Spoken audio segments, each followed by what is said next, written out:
Hey everyone, this is Tim from Your Six Studios. Today in this video, I'm going to show you how to reset and reconnect your Roku remote without a pairing button. So what we want to do is flip it around and remove these two batteries just like this.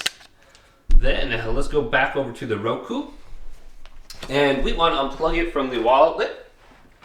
So I'm just going to grab this here and yank out this cable and leave it unplugged for about 10 to 15 seconds. So have unplugged, and we just simply want to keep the batteries out until we get back to the home screen. So I'm going to plug it back in now and just do a quick restart, and then it should start booting up in the background, and then we can go to the home screen. And once we're at the home screen, we simply want to press put the batteries back in just like this, and then we want to press the home button on the remote, and we should be reconnected and repaired.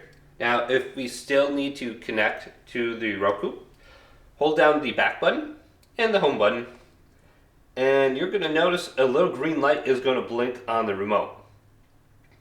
So I'm going to release down, and it's blinking, and it should say something on the screen here, pairing remote.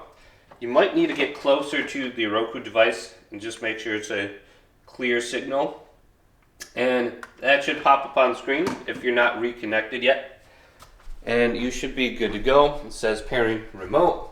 So hopefully this quick little video did indeed help you guys out. If it did, leave a big thumbs up and subscribe my channel down below for more tech videos coming up next on Your Six Studios.